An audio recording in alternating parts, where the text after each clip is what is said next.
Une fois que tu sais communiquer de manière non violente, parce que c'est pas évident, hein, ça dépend où t'as grandi. Moi, avec ma mère, pendant des années, on se parlait qu'en criant. Et c'était pas agréable. Du coup, j'ai décidé de changer. Et pour changer, j'ai arrêté de crier.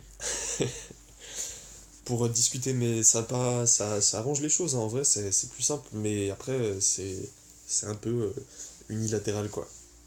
Mais bon, c'est un peu l'histoire de la vie. Mais il y a des avantages. Quand on réfléchit dans le système maternel, dans sa globalité, c'est que par contre, il y a des trucs sur lesquels bah, j'ai pas trop de contraintes. J'ai pas de contraintes pour écrire sur des murs, par exemple, d'un appartement qui est pas à moi. J'ai pas de contraintes pour aller à la messe le dimanche. Parce que c'est pas comme ça dans notre famille. Bon, après, justement, parce que je parle de comment faire des choses et comment les faire accepter. Et en fait, le plus dur, c'est c'est de convaincre. En fait, quand tu veux faire quelque chose, c'est souvent que déjà, c'est acceptable pour toi. Si c'est acceptable pour toi, faut aussi que tu saches que c'est pas acceptable forcément. De base, c'est pas acceptable pour les autres. Parce que souvent, quand tu fais quelque chose, ça va à l'encontre de la réalité des gens qui t'entourent. C'est-à-dire que ben, quand tu partages ta vie avec quelqu'un et que tu fais des projets de vie individuellement, et ben ça peut être désagréable en fait pour l'autre de vivre ce changement parce que c'est pas du tout comme ça qu'il imaginait sa vie. La première étape, c'est vraiment un refus, quoi. C'est la résistance au changement, c'est juste ça, tu vois. Il y a un changement et la personne en face, elle y voit pas son intérêt. Si tu veux, ça lui fait peur parce qu'elle comprend pas pourquoi. Et c'est pour ça qu'il faut communiquer. Donc pour communiquer, il faut se préparer. Il faut d'abord exprimer les faits et expliquer pourquoi tu as envie de faire ça. Voilà, c'est comme ça que tu fais des choses, que tu fais accepter les choses.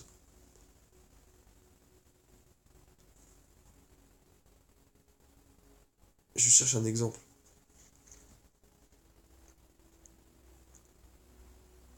Là, tout à l'heure, je vais à une réunion pour pas des alcooliques anonymes.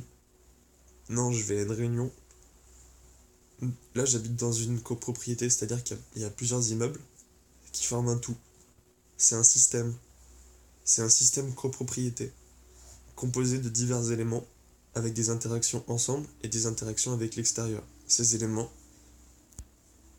au niveau de granularité le plus haut, ce sont des immeubles. Et ensuite, si on décompose, ce sont des habitants. C'était une introduction au système.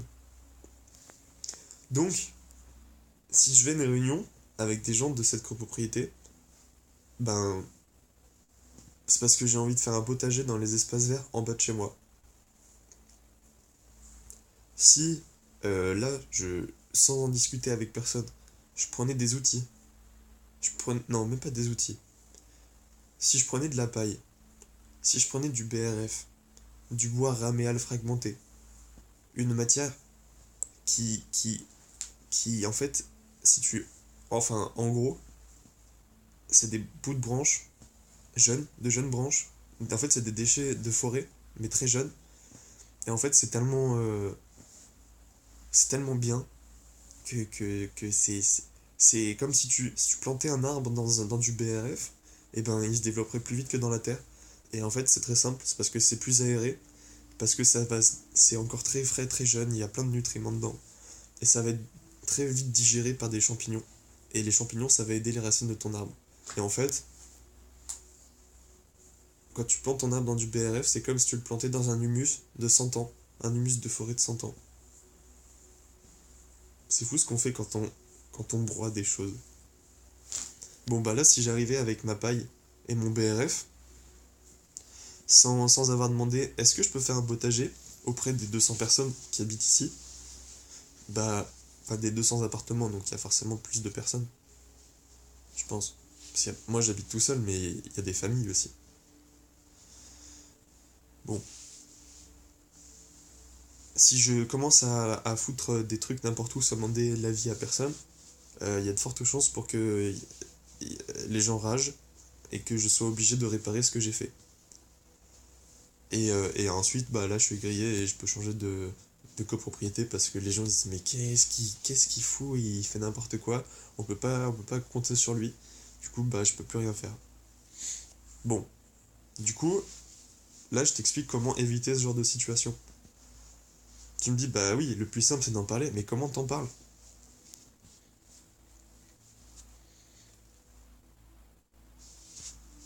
Bon, bah ma stratégie elle est très simple. Je vais dire ce que j'ai envie de faire, les autres vont dire ce qu'ils ont envie de faire. Et si nos envies, elles ont des intersections, et ben on se met à deux, ou à trois, ou à tous ceux qui ont la même intersection, la même envie de faire la chose, on va travailler ensemble pour y arriver. Et bon là on sera que 4, 5. Et après le but, c'est une fois que 5 personnes seront motivées. Alors c'est pas que le potager, hein, il y a l'idée aussi de faire une association et tout, mais je sais pas trop, ça a l'air compliqué et tout, j'ai peur que ça soit trop de responsabilité pour le coup. Mais, euh, mais j'ai une stratégie.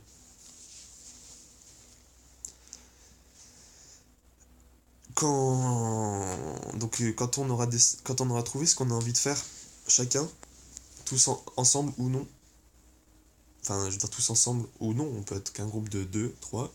Bon ensuite il va falloir en parler à l'ensemble des gens qui sont là pour leur expliquer ce qu'on va faire.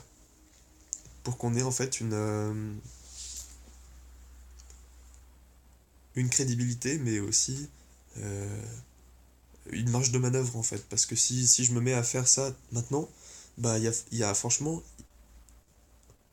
si on fait ça même à 5, il y a 195 personnes, 195 appartements qui nous diront bah non, mais qu'est-ce que vous faites? Enfin, vous en avez parlé à personne, vous n'avez pas le droit. Bon, là, l'idée c'est d'avoir vraiment, j'arrive plus à trouver le mot, mais avoir le droit et, et être reconnu dans son droit à faire la chose.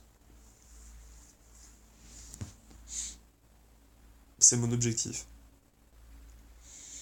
Donc pour ça, bah, on va communiquer encore une fois. Déjà, je vais communiquer avec ces personnes. Je vais essayer de trouver un noyau de personnes motivées pour, euh, pour lancer la chose. Parce que en fait, c'est toujours la même idée. Si à un moment tu veux avoir le moins de choses à faire, il faut commencer par faire quelque chose. Et ça c'est la loi de la nature, tu peux pas aller contre. C'est pareil pour les enfants. Regarde, pour avoir un enfant, il faut travailler. Bon, en tant que garçon, il faut travailler moins qu'une femme. C'est la nature, j'y peux rien. C'est pas sexiste. Enfin, je dis ça, mais le jour où j'ai des enfants, moi je fais un régime sec, hein. Je fais du sport, je fais un, je fais plein d'exercices de ouf pour réussir à- enfin, je veux avoir un corps super sain pour avoir des enfants les plus sains possibles. Manger bien, faire du sport, arrêter de consommer des trucs. Comme ça, ben. Et manger du zinc aussi. Comme ça, tu doubles ou triples ton volume de sperme. Ça fait plus de chances. Bon. Donc, pour avoir un enfant, en étant une femme, c'est compliqué. Enfin, en fait, c'est compliqué pour un homme aussi, parce que, en fait, non, mais à différents niveaux. Parce qu'une femme qui va avoir un enfant, elle a juste besoin d'avoir du sperme. Et en vrai, ça se trouve facilement. Alors qu'un homme, pour avoir un enfant, il lui faut un utérus. Et ça, c'est quand même vachement plus compliqué à trouver. Donc, finalement, il y a du travail aussi pour un homme, mais il est différent de celui de la femme. Parce que du coup, là où mon exemple, il va être vachement plus cohérent, parce que ça, c'est subjectif. Ça, je te raconte n'importe quoi. Mais ce qui est vrai, c'est que pour avoir un enfant, il faut travailler pendant 9 mois, il faut le nourrir, il faut avoir un régime hyper strict et tout. C'est trop dur d'être enceinte. Respect, hein. Et une fois que t'as ton gamin, bah, t'as déjà quelque chose. Donc t'as fait le plus gros du travail. En fait, t'as travaillé beaucoup. Et ensuite, c'est bon, t'as ton bébé. Mais attends, c'est. Après, bien sûr, ça dépend. Imagine que tu voulais juste. T'étais une mère porteuse. Et. Et en fait, ton objectif, c'était simplement de rendre service à un couple où l'un des deux est stérile, où il y a un problème pour qu'ils aient des enfants. Bah, tu vas. En tant que mère porteuse, ton objectif, c'est simplement d'arriver à mettre l'enfant au monde. Après, je dis pas que c'est facile, hein, au niveau affectif, mais c'est ton objectif. Et une fois que t'as travaillé pendant 9 mois pour avoir un enfant sain, bah ton travail il est arrêté. Après, quand t'es parent, quand tu veux avoir un enfant, quand tu veux faire grandir ton enfant, quand tu veux le voir s'épanouir et se trouver, etc. Enfin, bah là, il te reste des années et des années de travail. Je dis pas toute une vie parce que de toute façon, moi j'ai l'impression que je suis autonome et indépendant. Donc ça se trouve, c'est pas le cas de tout le monde vis-à-vis de leurs parents.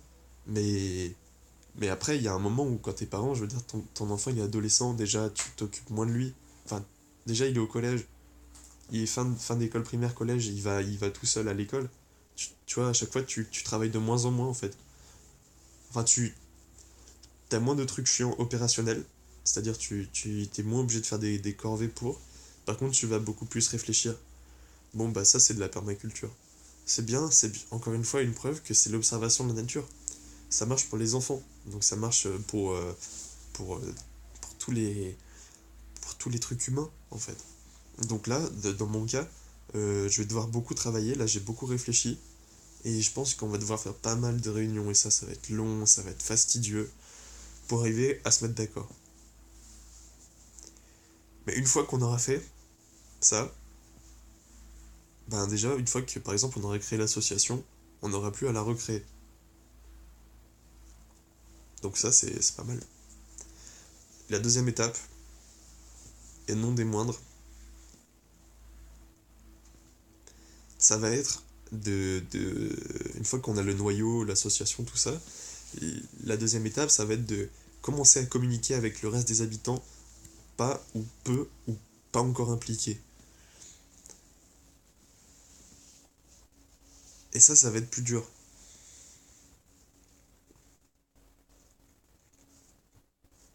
Parce qu'en vrai, les gens, c'est trop compliqué de parler avec eux. Enfin, c'est trop compliqué, en fait, de... Là, on peut pas faire ça à 3 ou 4. De toute façon, non, il faut un noyau, mais tu peux pas avoir un noyau de 5 personnes pour 200 personnes. Tu peux pas avoir un président de la République pour 70 millions d'habitants. Non, c'est pas naturel. Tu peux pas avoir des gens qui sont hors de ton monde et qui te disent comment agir. Ça marche pas. En plus, ils savent pas très bien communiquer, ces hommes politiques. Ah ça, pour se faire remarquer, il a pas de problème, hein. Mais pour nous expliquer pourquoi ils nous enculent, bah ça, on n'est pas prêt, quoi. Faut travailler la chose avant de rentrer, hein.